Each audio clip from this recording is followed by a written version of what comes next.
시작하겠습니다. 자, 어제 우리가 본 시험 문제예요. 공무원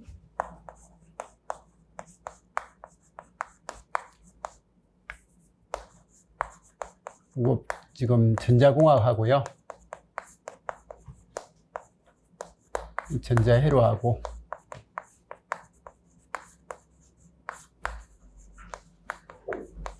통신공학을 풀이하도록 하겠습니다. 전자공학 같은 경우에는 뭐 이번 출제자가 누군지 모르겠지만 기초가 많이 나왔습니다. 그죠? 그래서 기초 파트가 생각보다 많이 나왔고, 기초에서 자기학도 한 문제 나오고 뭐 이렇게 했습니다. 그죠?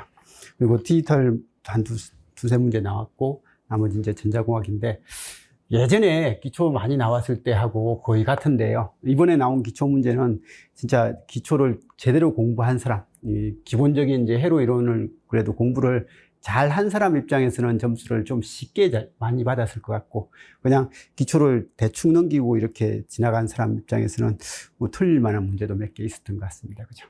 그리고 이제 전자를 이번에 같이 하는 이유가, 전자가 보통 공무원 전자회로가 문제가 약간 난이도 있게 나왔는데, 이번 기출 문제는 전자가 원래 전자공학 나오는 문제하고 비슷하게, 그래서 전자공학 시험 문제를 2개 본 뭐 이런 형태로 시험을 본 것 같아요. 그래서 우리가 어렵게 공부하는 부분들이 거의 안 나왔고, 그냥 우리가 배우는 범위 내에서 그냥 전자공학과하고 전자회로가 다 해결될 수 있는 정도, 그 정도 수준으로 나왔는 것 같습니다. 그죠?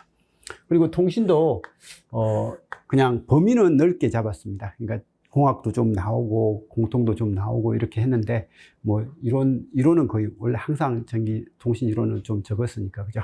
근데 범위는 넓게 잡았는데 아주 깊이 있는 내용은 없었고, 그냥 이런 것들을 알면 풀 수 있고 모르면 못 푸는 그런 문제 위주로 나왔습니다. 그래서 전체적으로 시험 문제는 어느 정도 쉽게는 나왔는데, 근데 공부를 어떻게 하느냐에 따라서, 원체 이제 범위가 넓은 학문이다 보니까 자기가 어떻게 공부를 했냐에 따라서 고득점도 가능했을 것 같고, 아니면 어쩌면 점수를 좀 못 받았을 것 같기도 하고, 뭐 그런 형태의 문제였던 것 같습니다. 그래서 아무튼 시험 보신다고 이제 고생을 했으니까 시험 결과는 이제 자기 손을 떠났잖아요. 그죠? 마음 편하게 이제 정리를 하시면서 지금까지 했던 거 공부 정리도 좀 하시고, 이제 좀 쉬고 그렇게 하면서 생활을 해 주시면 좋겠습니다. 자, 그러면 문제풀이 시작하겠습니다. 자, 1번 전자공학부터 하겠습니다. 1번입니다. 아래 그림에 있는 가변저항기 회로에서 전류 I를 최소 1A에서, 그러니까 이 가변저항입니다.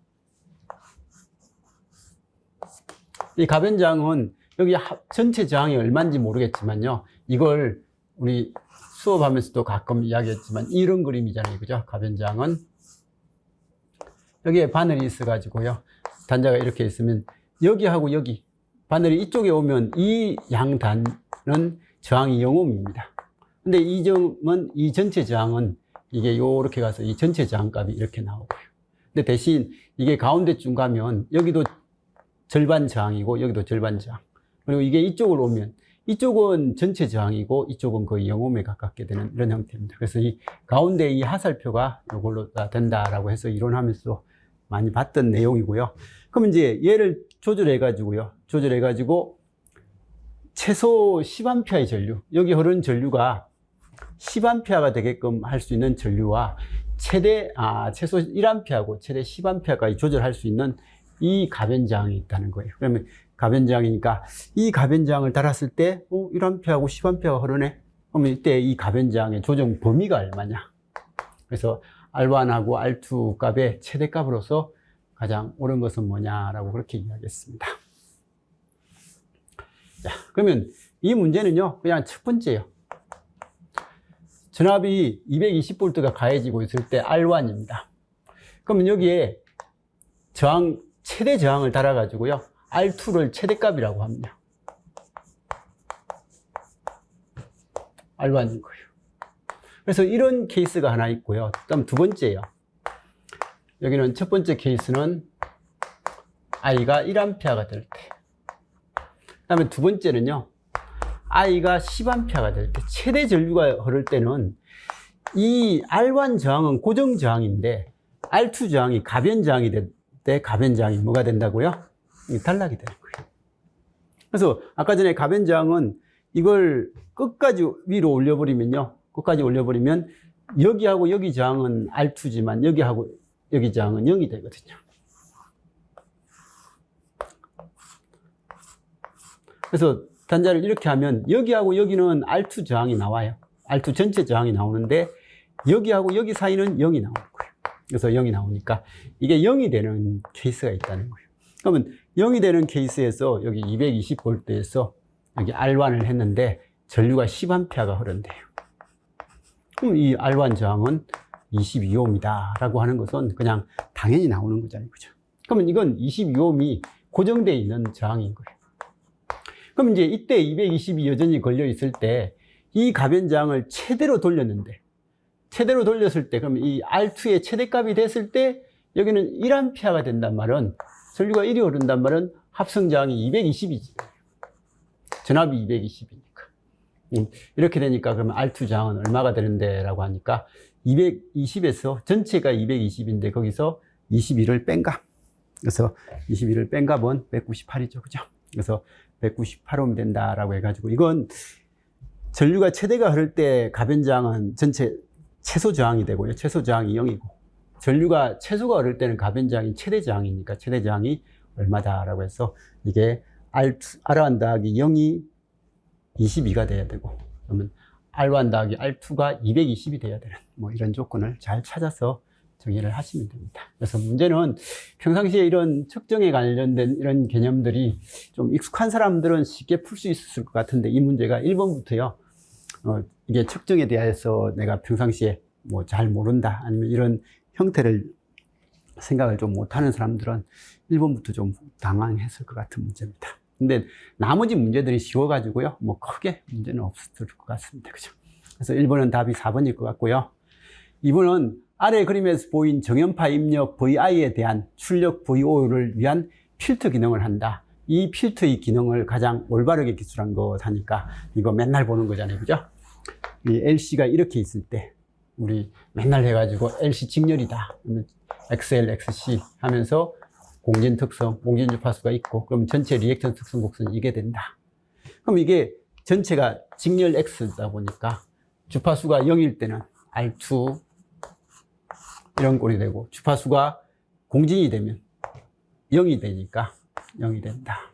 그리고 다시 무한대로 가면 개방이 된다 라고 해서 이거 통과, 제거, 통과, 낮은 주파수 통과, 중심 주파수 제거, 높은 주파수 통과 해가지고 이 대역 소급 필터, 그죠? 그래서 대역 소급 필터로 나와 있는 거, 대역 차단 필터라고 적혀 있네요, 그죠? 그래서 이건 그냥 딱 눈 뜨고 바로 답을 낸 사람들이 많았을 것 같아요. 평상시에 많이 보던 해로였어. 자, 3번도요. 제가 거기 자기학 파트를 이야기할 때는 제일 자주 이야기하는 문제죠, 그죠? 우리가 자기학에서 두 평형 도선이 있다. I1하고 I2. 이 두 평형 도선 사이에 간격이 D다. 라고 했을 때, 이 간격이 D일 때, 그러면 이때 두 평형 도선 사이에 작용하는 힘이 얼마냐? 라고 하는 그 내용이요, 그죠? 그래서 그냥 결론은 F는 뭐야? D분의 2I1, I2 곱하기 10의 -7성 단위는 뉴턴/미터라고 했던 맨날 이야기했던 이거예요. 안 그러면 이 전류 때문에 여기 자기장의 세기가 얼마고 그래서 자기장의 세기는 2πr분의 I고 그 다음에 자속밀도 B는 μH고 그럼 힘 F는 IL 크로스 B다. 근데 이건 I1이고 이건 I2다 라고 해가지고 이 계산하면 F는 2π R이 D죠, 그죠? 2π D분의 μ I1 I2 라는 이런 형태가 나오고 근데 이 μ제로가 4π 곱하기 10의 -7성을 대입시키면 이게 나온다. 뭐 이렇게 했던 그 관계니까 뭐 이건 푸는 데는 지장이 없었을 것 같습니다. 근데 어쨌든 두 전류의 방향이 같은 방향일 때는 흡입력이 작용하고 근데 지금은 전류의 방향이 서로 반대가 되니까 무슨 힘이 작용하고요? 반발력이 작용하더라 라고 해가지고 가장 적절한 것은 해가지고 나와 있던 문제입니다. 그죠? 그래서 도선이 받는 힘은 이건 문제를 안 읽었네요. 그림과 같이 매우 긴 평행 도선 두 개의 도선 AB가 있으며 이 도선에 지금 흐르는 전류의 방향이 반대다. 반대니까 반발력이다. 일단 반발력이라는 건 알아야 되고. 그럼 그때 거리 D가 1m일 경우에 힘과 거리 D가 2m가 될 때의 힘은 기자력은 어떻게 되냐라고 했는데 좀 전에 봤듯이 힘 F는 거리에 반비례하니까 1m일 때보다 2m가 되면 힘의 크기가 반으로 줄 거다. 그래서 힘의 크기는 반으로 줄 거고요. 방향은 서로 반발력이니까 밀어내는 방향이라는 그런 형태의 답이 되니까 답은 몇 번이요? 4번이 되겠죠. 그죠? 이건 그냥 점수 주려고 한 거죠. 그죠? 이 변수 논리함수 f, a, b의 진리표가 다음과 같을 때 이 f의 최소화된 표현식 해가지고요. 그러면 이건 f는 1이 나오는 경우가 이거 맨날 하듯이 이건 뭐예요? a바 b바. 그리고 이게 1이 되는 경우에는 a바 b. 그럼 a바 묶어내면 b바 플러스 b가 되고 이거 1이니까 이건 a바다 라고 하는 이런 형태는 그냥 답으로서 쉽게 나오죠. 그죠? 자, 5번입니다. 실리콘 PN 접합 다이오드에서 역포화 전류. 역방향 누설 전류죠. 그죠?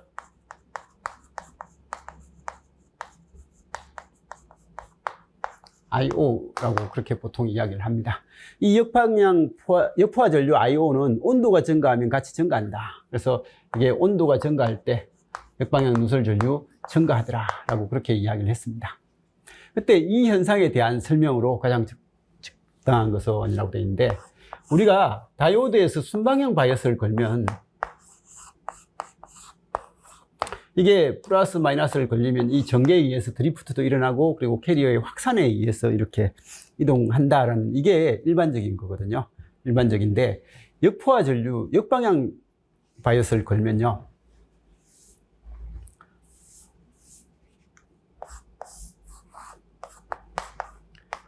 PN에서 역방향 바이어스를 걸면 이렇게 됩니다. 그죠? 그래서 우리는 역방향 누설 전류가 순방향일 때 이건데 역방향은 아주 미세하게 흐르다가 조금씩 증가하다가 어느 순간 되면 항복이 돼서 이렇게 된다고 했습니다. 그래서 이런 형태가 되는데 이 역포화 전류에 대한 내용이니까 이건 언제 생기는데 라고 하면 이게 역방향 바이어스가 걸리면 공평이 늘어나고 그럼 이 사이에 아주 강한 전개가 형성되어 있고 그죠?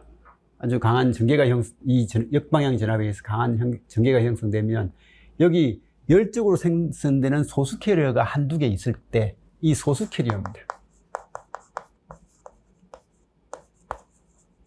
이 소수 캐리어 한두 개가 이렇게 분명히 흘러가는 지금 현재 이 P형 반도체의 다수 캐리어는 전공이고 전자가 이렇게 있으면 이 전자가 이렇게 들어오면 뭐 잘 갈 수 있는 부분이 있더라 라고 해가지고 우리는 역포화 전류는 소수 캐리어의 기인하는 전류가 역포화 전류다. 뭐 이런 것들은 수업 시간에 많이 했습니다. 그죠? 그래서 지금은 이걸 말로써 물어본 거예요. 이 역포화 전류는 왜 생기는데 이 소수 캐리어 때문에 생긴다. 그러면 소수 캐리어에 대한 그런 질문이 뭐가 답인데 라는 그런 내용입니다. 온도가 올라가면 전자하고 전공의 재결합이 줄어들기 때문이다. 뭐 이게 소수 캐리어 양하고 뭐 이런 것도 좀 상관이 없고 그리고 온도가 올라가면 이게 전자가 좀 더 자유롭게 움직일 수 있는 그런 상황이 되는 거고, 그죠? 캐리어 숫자가 조금 더 움직일 수 있는 캐리어 숫자가 많아지는 그건 맞습니다. 그래서 이건 열 생성이 많이 된다라는 이런 형태죠. 접합면 경계 영역에서 드리프트를 위한 소수 캐리어의 생성이 촉진되기 때문이다. 이 접합면 경계, 여기하고 여기는 이 강한 전개가 형성되어 있고, 그럼 여기에 소수 캐리어라고 했습니다.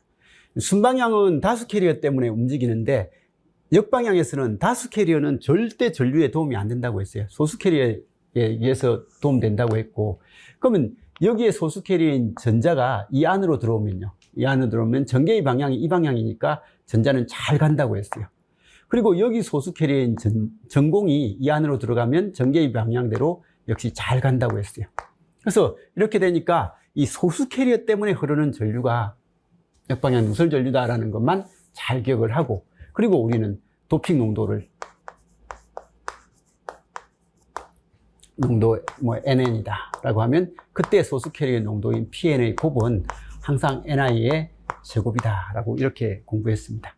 그래서 이 값이 커지면 소수 캐리어 농도는 커진다고 했죠. 도핑 농도를 키우면 작아지고요. 아무튼 이렇게 되는데, 이게 지금은 이제 온도가 증가해요.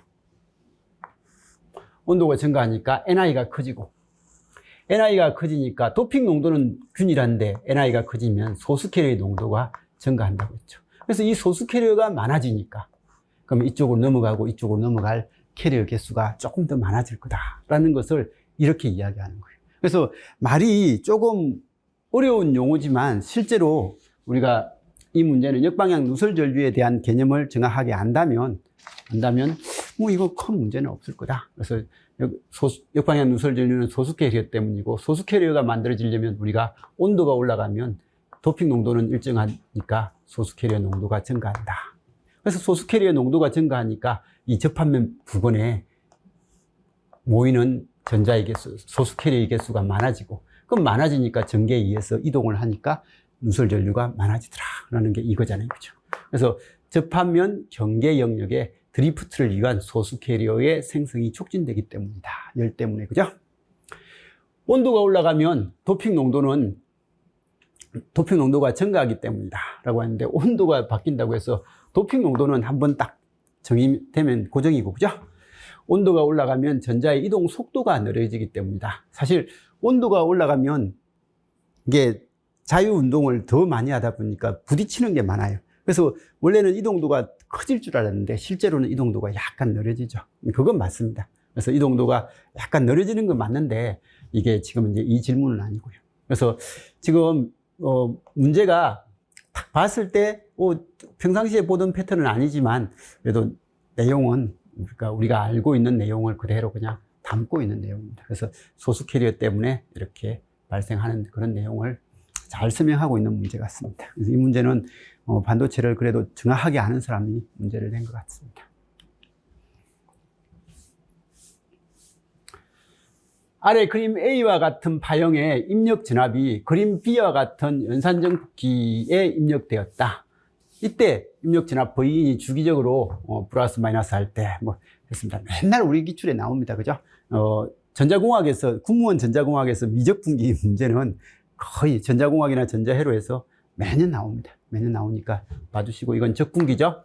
적분기니까 이 문제는 그림이 뭐 여기 처음에는 이렇게 된 거, 이건 그냥 알아서 봐두시고요.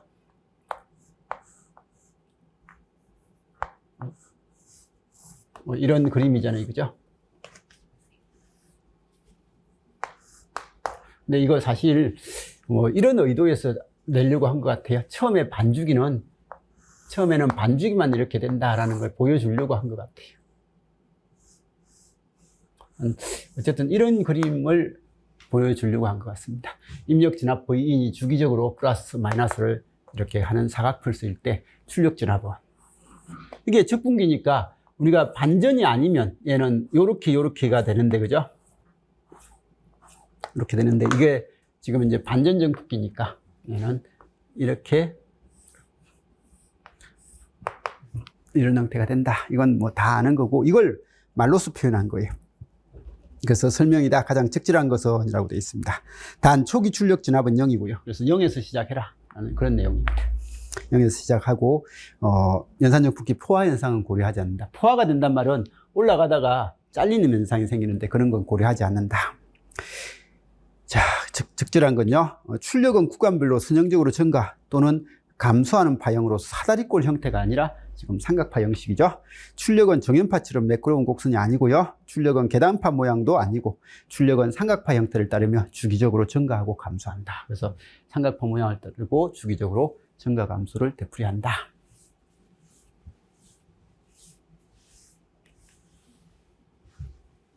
이건 사실 거의 대부분 풀었을 것 같아요, 그죠?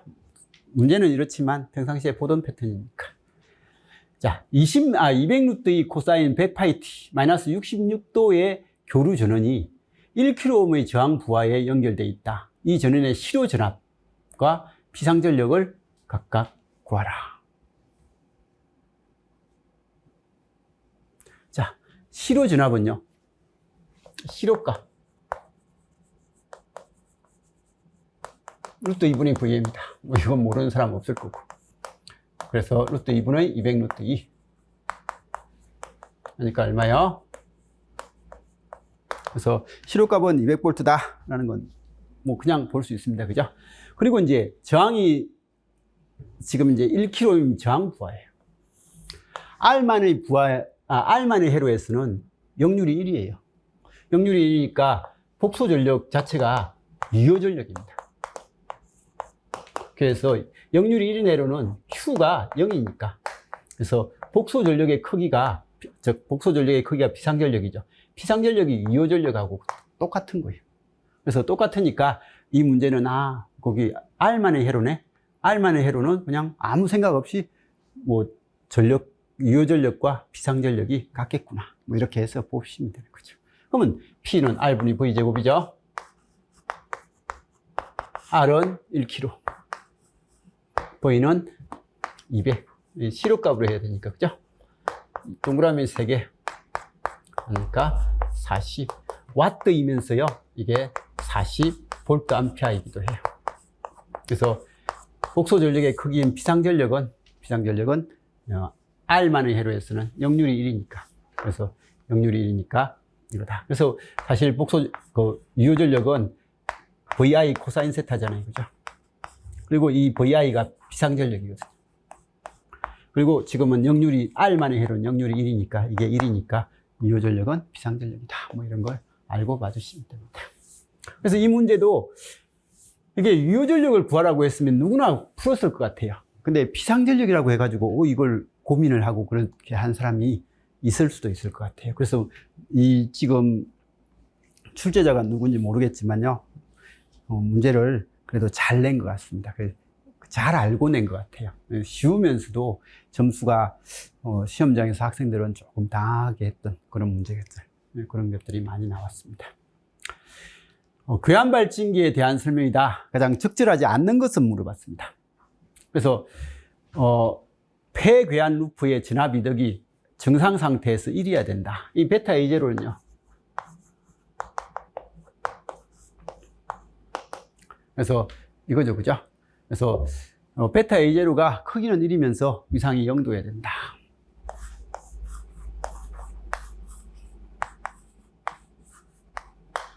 그래서 이런 형태가 되는 게 정기한이 돼야만 되더라. 폐괴한 루프의 전압 이득이 시동 상태에서. 그래서 우리는 이게 정상 운전시는 베타 A0의 곱은 1인데 처음에 아무것도 없을 때는요. 베타 A0가 1보다 크죠. 그죠? 그래서 1보다 커가지고 처음에는 0에서 발진이 될 때 처음에는 이렇게 커지다가 어느 정도 딱 크기가 되면 더 이상 커지지 않고 유지되는 이런 형태가 되는데 이때 더 이상 커지지 않고 유지될 때가 정상 상태고 이때가 이건 거예요. 베타 A0의 크기가 1일 때고 이 처음에 얘가 어느 크기까지 올라갈 때 이 부분은 베타 A0가 1보다 커야 된다라는 그 말이죠. 그죠? 그래서 폐괴한 루프의 전압 이득이 시동 상태에서 1보다 커야 된다라는 그런 이야기를 하고 있고요. 발전기 입력 전력은 출력 전력보다 적다. 이게 이 문항은 그냥 그 출제자가 이 생각을 한 거예요. 여기서 되돌아오는 이 신호하고 이 신호의 크기가 베타 A0가 1이니까 거의 같다. 라는 뭐 그런 의도 같은데 이게 분명히 입력이 정폭돼 가지고 출력이 나오잖아요. 출력이 나오니까 이 값하고 이 값에 대해서는 이 값 전압이 커요. 이 값 전압이 크면 이 출력 전압이 큰 게 당연해요. 크게 당연한데 지금 이제 이게 답이 3번으로 나와 있을 겁니다. 3번으로 나와 있는데 이건 사실 저는 이 문제는 좀 이상해 보이더라고요. 그래서 발전기의 입력 전력은 출력 전력보다 적다라고 했는데 출력은 크고 이게 베타만큼 감소돼서 입력으로 되돌아가는 게 이거거든요. 그래서 입력 전력이 출력 전력보다 적은 건 맞는 것 같거든요. 맞는 것 같은데 답이 3번으로 나와 있었고요. 폐괴한 루프의 위상 변이가 0이어야 된다. 그래서 이게 되돌아오는 위상 변이가 0이어야 된다. 그죠? 그래서 위상 변이가 0이어야 된다. 그래서 이 문제는 좀 이 제기를 해봐도 어떤 의도에서 문제를 냈는지 모르겠지만 어쨌든 입력 전력하고 출력 전력은 이 전압이 더 클 거고 전압이 크면 전력이 이쪽이 더 클 것 같거든요. 그래서 아무튼 이거예요. 그래서 발진기 이 베타가 있으니까 이 베타가 감소된 부분이 입력으로 들어가니까 출력이 더 크다 라고 해가지고 입력 전력은 출력 전력보다 적다. 뭐 이것도 틀린 건 아닌 것 같습니다. 그래서 이건 이 제기 한번 해보시기 바라고요. 근데 어떤 의도에서 베타 A0가 1이라는 것 때문에 전체적으로 이걸 뭐 같다라는 의도에서 틀렸다라고 그렇게 낸 것 같긴 한데 기본적으로 파형은 출력이 커요. 출력이 크니까 정폭기 입력이잖아요. 그죠? 발진기 입력 전력, 출력 전력. 그래서 발진기 입력 전력이라서 정폭기 입력 전력하고 출력 전력은 당연히 출력 전력이 큰데 발진기라서 이 베타 A0를 합쳐서 이야기한 거다라는 그런 관점에서 같다라는 의도인 것 같긴 한데 잘 모르겠습니다. 근데 아무튼 이 제기를 한번 해보는 게 좋을 것 같아요. 반도체에 대한 설명이다. 가장 적절하지 않는 것. 진성 반도체는 온도가 증가함에 따라서 자유전자의 농도가 증가한다. 그래서 우리는 진성일 때 온도가 증가하면 NI가 증가한다. 뭐 이거 맨날 하는 거잖아요. 그죠? 그래서 캐리어 숫자가 우리가 온도가 증가하면 NI가 증가한다. 아까 몇 번이죠? 몇 번에서 했죠? 이게 5번요. 5번에서 했던 이거요. 그리고 이제 도핑을 하면 NI하고 다수 캐리어 NI 제곱이 NN하고 PN의 곱과 같다라고 했던 이거요. 그래서 도핑을 하면 이제 이런 형식이 되고, 그죠? 그래서 아무튼 진성 반도체에서 온도가 증가하면 자유전자의 농도가 보통 증가한다. P타입 반도체의 억셉트의 농도를 높이면 전자의 농도. 그래서 우리는 이거죠. 질량작용 법칙 해가지고요. NI 제곱은 NN하고 PN의 곱과 같고, NP하고 PP의 곱과 같다. 그래서 PP가 억셉트 농도잖아요. 그죠? 그래서 NA를 증가시키면 소수 캐리어의 전자의 농도는 감소한다. 이게 도핑 농도를 증가시키면 소수 캐리어의 농도는 줄어든다. 뭐 이런 이야기 썼으니까 P타입 반도체의 억셉트 농도를 높이면 소수 캐리어 전자의 농도는 증가한다가 아니라 감소한다. 그죠? 실리콘은 체외곽 전자의 수는 4개다. 실리콘에 알루미늄을 도핑을 하면 이게 부알가인 해가지고 삼가원수입니다. 그죠? 삼가원수를 도핑하면 P타입 반도체가 된다. 뭐 이런 것들은 틀린 건 아니고, 그죠? 그래서 이게 잘 몰라도 틀릴 만한 내용은 아니에요. 그죠? 이거 빼고는 다 맞으니까.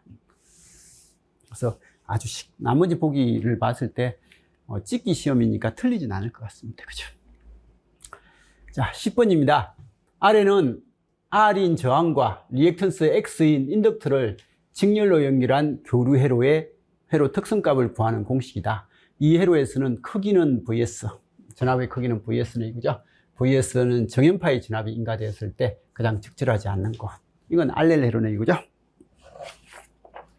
자, 그러면 우리가 알렐 회로일 때 임피던스 Z는 이게 너무 쉽게 나왔어요, 그죠?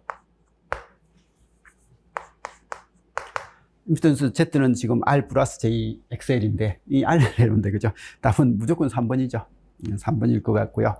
그 다음에 이제, 임피던스는 크기는 루트 R의 제곱 플러스 X의 제곱이고, 위상은 아크 탄젠트 R분의 XL이다.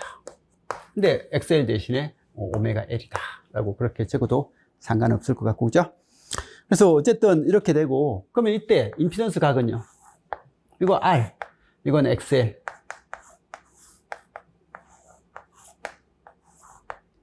이게 세타고, 이건 R이고, 오메가 L이니까, 세타는 뭐요? 탄젠트 세타는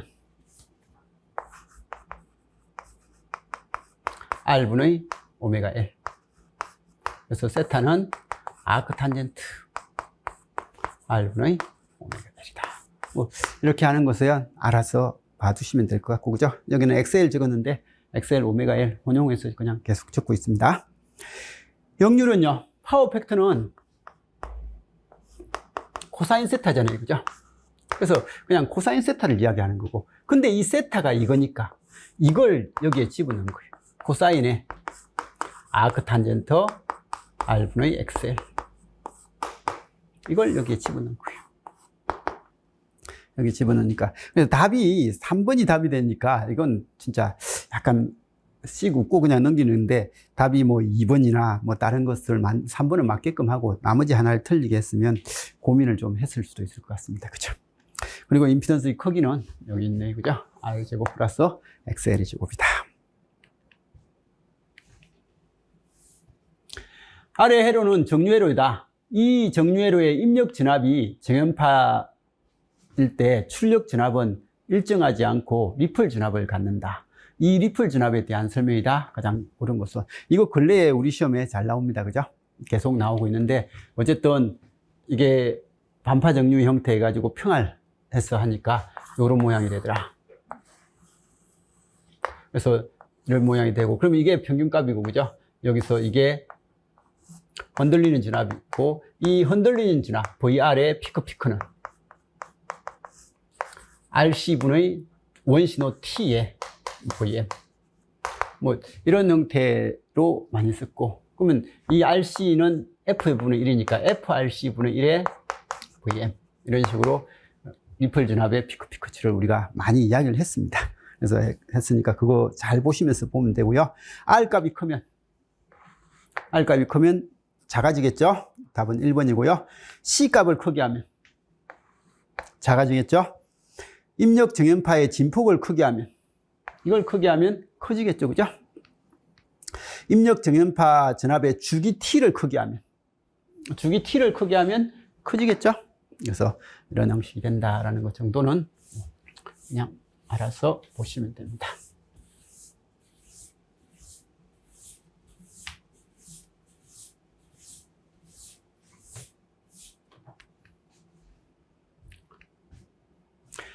그림의 회로에서 출력 진압 Vout으로 가장 적절한 것은요? 라고 했습니다.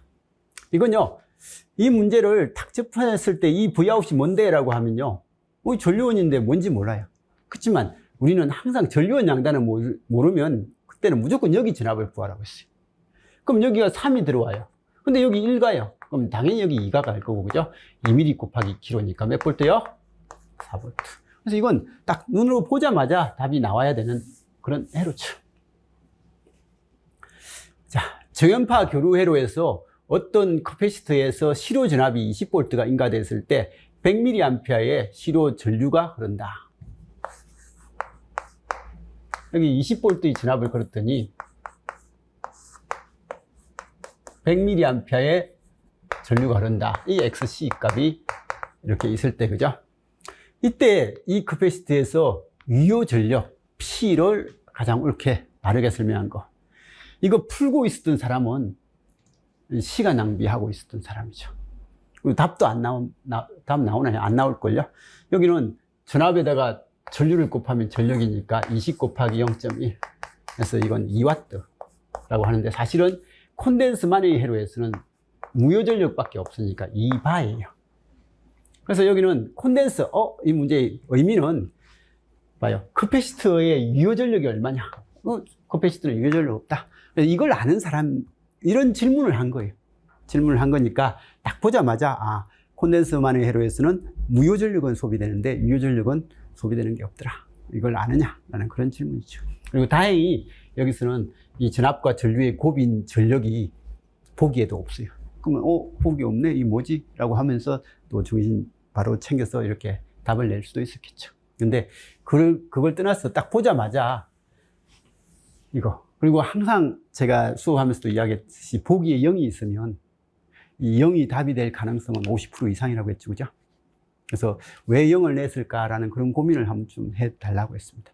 이게 0도 아닌데 보기에 0 낼 리는 거의 없다고 했잖아요. 그죠? 그래서 이런 거니까 요거 좀 잘 봐두시면 되고요. 아래 반가상기에서 A가 1이고 B가 0일 때 출력은요, 반가상기에 A, B가 합은 1이고, 그죠? 캐리는 0이다. 이거 반가상기의 진리표는 뭐 안 해도 다 알 겁니다. 시급고 그냥 답 낼 수 있었던 거예요. 그래서 합은 1이고 캐리 0이다. 자, 이건요, OPM프 문제고 가장 기본 문제죠. 그래서 이런 문제는 참 쉽게 나왔습니다. 그죠? 그래서 쉽게 나오고, 그냥 VO1은 마이너스 10kg분의 10kg 하니까 마이너스 1인가요? 1 곱하기 3. 그래서 마이너스 3V. VO2는 마이너스 100kg분의 10 하니까 10분의 1 곱하기 2. 그래서 마이너스 0.2V.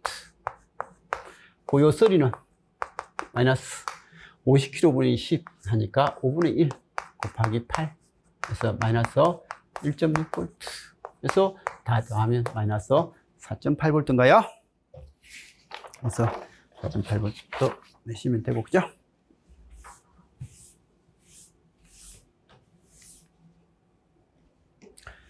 면적이 S고 두 개의 금속판 사이에 거리가 D인 평판 커패시터가 있다.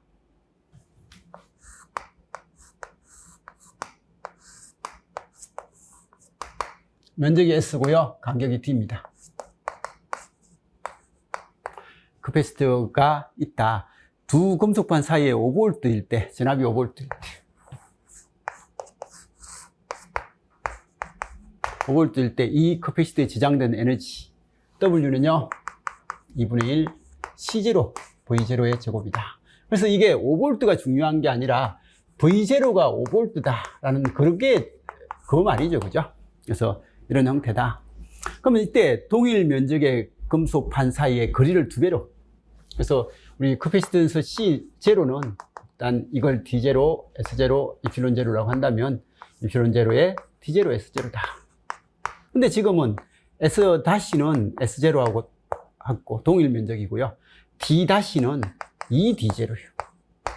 그래서 D-는 2D0로 변경을 하고, 평판 커패시터의 두 금속판 간의 전압은 10V로. 그러니까 V-는 2V0. 이게 중요한 거죠. 그죠? 이렇게 하면 이건 C-는 이필론 제로의 2D0분의 S0니까, 아, 이건 2분의 C0가 됐구나. 그럼 V-는 이거니까, 그러면 W-는 2분의 1 C-V-의 제곱이니까, 이건 2분의 C0가 됐고, 이건 2V0의 제곱이고, 하니까 얘는 2 곱하기, 이거 두 번 되니까, 그죠? 2분의 1의 C0, V0의, 이게 아까 전에 K라고 했나요? 그러니까 얘는 K다. 뭐 이런 형태의 비율 문제니까 뭐 실제 값도 아니고 아주 수월하게 풀 수 있었던 문제 같습니다. 그죠?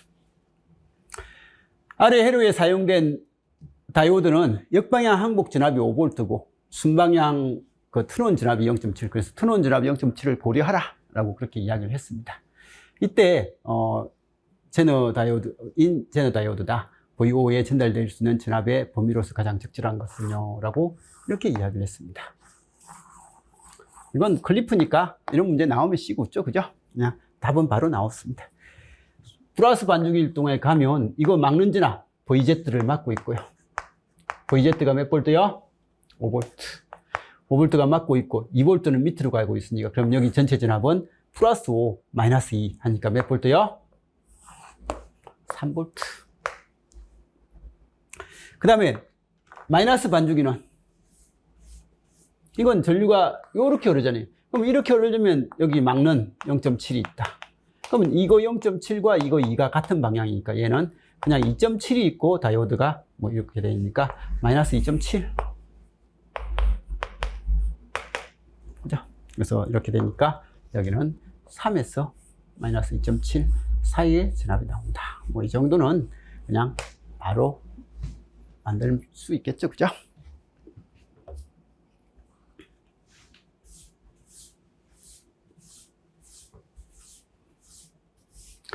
아래 회로에서 VO 값으로 가장 적절한 것은 라고 이야기했습니다. VO 딱 보자마자 여기는 VB는 0.7이네.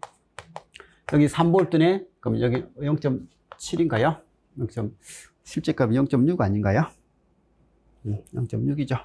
수치가 딱 떨어지는데, 그죠? 0.6. 이거 제가 워드 작업하면서 실수했습니다. 자, VB가 0.6이고요. 3이니까 여기 2.4죠? 그러면 IB 바로 구할 수 있을 겁니다.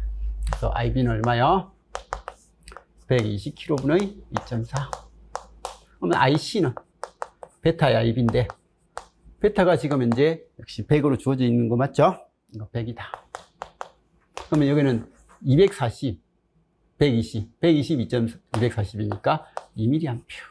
그럼 여기에 2m가 흐르니까 1kg에 2m니까 2V. 그러면 5V에서 2V 썼으니까 여기 몇 V요? 3V다. 그래서 VO는 3이다. 이런 건 알아서 답 내면 됩니다. 점수 주려고 한 문제죠. 이 문제도 근래에도 뭐 이런 유사한 문제도 있었지만 뭐 그냥 답 낼 수 있죠. 그죠?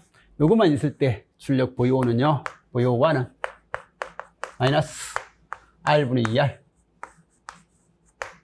V2. 그 다음에 VO2. 요것만, 이거 VO2라고 합시다. V2만 있을 때. V1만 있을 때는 VO1이라고 하면 VO1은 이건 비반전적 폭이니까 1 더하기 R분의 2R의 V1. 그러니까 3V1이고요. 마이너스 2V2. 이렇게 해서 나는 건 답은 4번이고, 그죠? 그래서 전체적으로 이런 문제들은 수월하게 접수해요. 그죠? 그래서 기본적으로 몇 가지, 아까 뭐 반도체적인 관점, 뭐 발진의 그 관점은, 사실 발진의 관점은 저도 이게 답이 될 수 있나라는 생각은 좀 듭니다. 이게 출제자의 의도가 명확하지가 않는 것 같습니다. 않는 것 같은데, 그거 빼고는 뭐 이거 그냥 답을 그냥 낼 수 있는 것들이 많죠. 근데 이제 이게 이것도 기초 문제잖아요. 그죠? 근데 지금 이게 편집하다가, 그죠? 그림에서 60도가 전혀 아닌 그림이 나왔잖아요. 그죠?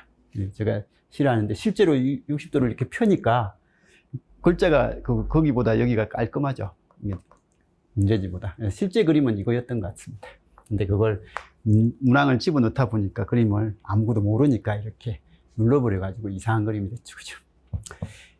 자, 아래 전력 삼각도에서 무효 전력 Q를 바르게 산 거. 우리 전력 삼각도에서요, 복소 전력 형태에서 이건 P, 얘는 Q잖아요. 그죠?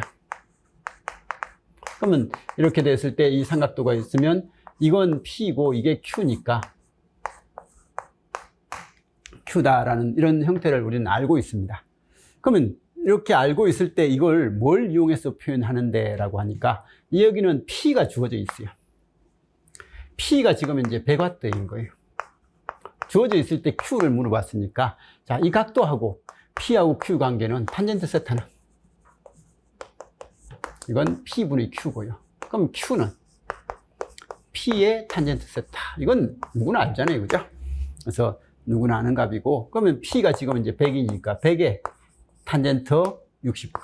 지금 세타가 60도라고 했으니까 탄젠트 60도다. 이거 모르는 사람은 아무도 없을 겁니다. 그래서 이건 진짜 지극히 당연한 내용인데요. 이런 것들은 평상시에 전력 삼각도를 무시하고 이렇게 했던 사람들을 입장에서는 보면 이게 처음 보는 문제잖아요. 그죠? 처음 보는 문제니까 힘들고 막 그렇게 되는 거죠. 근데 아무 내용 아닙니다.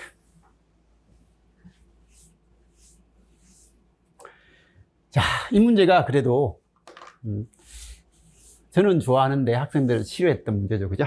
맨날 모의고사 내면 욕하는 문제. 근데 그래도 모의고사가 문제가 나와서 이제 모의고사 자신 있게 낼 것 같아요. 그죠? 자, 어떤 시간함수 ft를 라플라스 변환을 했더니 fs는 s제곱 플러스 5s 플러스 4분의 3s 플러스 6이다. 이 경우에 t가 0보다 큰 경우에 ft를 나타낸 것으로서 가장 적절한 것은 뭐냐라고 그렇게 이야기를 했습니다. 그래서 얘는 딱 보자마자 저 수식을 보니까 이게 잘 몰라도요, 이 수식에 보니까 1과 4가 있잖아요. 이건 s 플러스 1과 s 플러스 4. 그래서 딱 분모에 s 플러스 1, s 플러스 4, 3s 플러스 6이다. 그럼 이건 s 플러스 1분의 a, s 플러스 4분의 b 해가지고 이 a하고 b 값을 찾으면 되고, 그럼 여기에 a 값을 찾을 때는 a는 어떻게 한다고요? 이거 가리고 s 대신에 마이너스 1을 집어넣으면, 이거 가리고 마이너스 1을 집어넣으면 이건 3분의 마이너스 3 플러스 6 하니까 3. 그래서 1이네. A는 1이다. 그 다음에 이제 B 값을 집어넣을 때는 B는요, 역시 이걸 가리고 여기 S 대신에 마이너스 4를 집어넣는 거예요. 그럼 마이너스 4 플러스 1이니까 마이너스 3. 마이너스 4 집어넣으면 마이너스 12 더하기 6이니까 마이너스 6. 이건 2네. 그럼 여기 B도 2다. 그럼 이게 되면 그럼 FT는요, 2의 마이너스 T 플러스 2의 마이너스 4T의 6T. 그래서 여기는 뭐 UT가 다 안 적혀 있으니까 크게 상관없고, 뭐 이런 형식이다. 아무 문제 아니죠. 평상시 보던 형태고요. 그죠? 자, 이것도 딱 보자마자, 여기는 이걸 뭐 게이트 변환할 건 없잖아요. 그러면 이거 빨리 논리식을 적으면요, 이건 A 더하기 B의 바입니다. 이건 A바 B바. 얘는요, B 더하기 C의 바입니다. 예, B바 C의 바. 얘는요, C 더하기 D의 바니까 이건 C의 바 D의 바이고요. 자, 그러면 A의 바 B의 바 이 4칸, C의 바 D의 바 이 4칸, 그 다음에 B의 바 C의 바. B의 바는 요거하고 요거, 그 다음에 C의 바는 요거니까 요거 이렇게 돼 있습니다. 그러면 이것만 1이고 나머지는 다 0이니까 가나다 다 0이죠. 그죠? 그래서 가나다가 다 000이다 라고 해서 ABC에 대한 구성하고 가로도 가나다에 들어갈 것을 순서대로 적으라 라고 했는데, 적으면 다 0이 되죠. 그죠?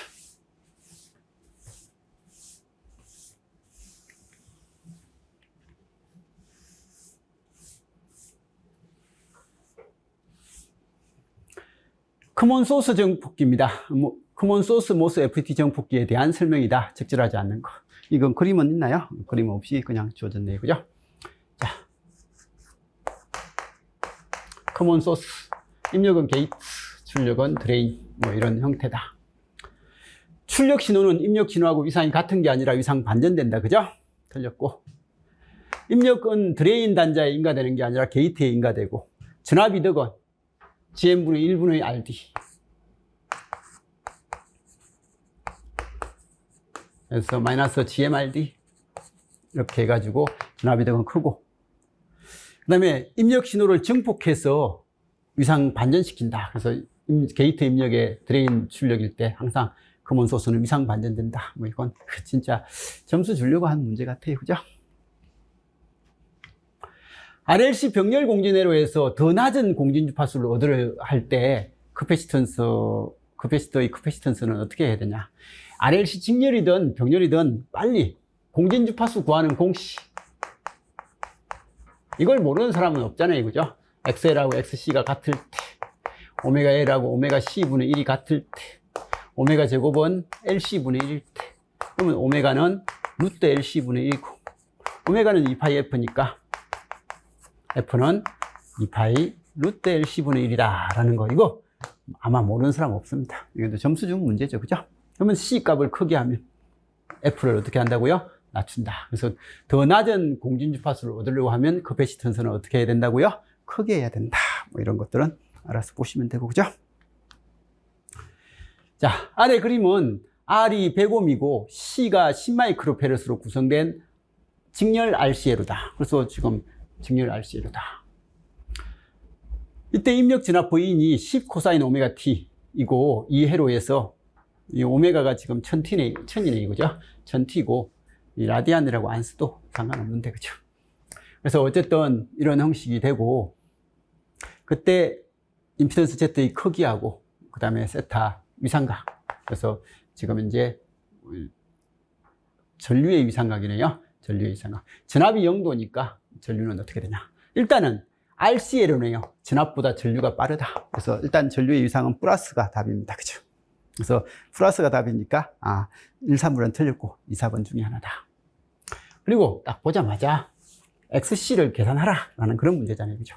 오메가가 1000이고 C 값이 지금 현재 10 마이크로페르스로 주어져 있으니까 XC는 오메가 C분의 1이다. 1000 곱하기 10 곱하기 10의 마이너스 6성분의 1. 마이너스 2성이니까 이건 105. 그래서 임피던스 Z는 100 빼기 J100이다. 그럼 임피던스 Z의 크기는 100 루트 2고 이상은 마이너스 45도다. 그러면 전류 I는 크기는 100 루트 2에 45도고 마이너스 45도고 전압은 10의 0도인가요? 0도가 되니까 얘는 10 루트 2분의 1에 45도가 된다. 그래서 IT는 10 루트 2분의 1에 코사인 1000t 플러스 45도다. 뭐 이렇게까지 답을 내는 문제는 아니지만 어쨌든 우리가 항상 할 때 이렇게 했잖아요. 그죠? 그래서 문제는 아주 수월한 문제였습니다. 그래서 다 풀어봤는데 25문제를 풀었는데요. 일단 1시간이 안 걸렸죠. 그죠? 뭐 짧게 이렇게 마무리를 지었습니다. 짧게 할 수도 있었던 이유가 문제가 전체적으로 쉬웠습니다. 아까 제가 설명하면서 제가 생각했을 때 학생들이 힘들어했을 만한 문제는 1번. 그러니까 생각보다 쉽지만 그러니까 평상시에 우리 학생들이 이런 것들을 좀 안 좋아하더라고요. 그래서 1번 정도가 좀 힘들었을 것 같고. 근데 5번은 거기 힘들긴 한데 그래도 나머지가 아니기 때문에 답은 2번을 찍었을 것 같고. 그 다음에 아까 8번은요, 귀환발진기에서 발진기의 입력 전력하고 출력 전력인데, 정폭기의 입력하고 출력은 분명히 틀리는데, 발진기의 입력과 출력이라는 이런 형태라서,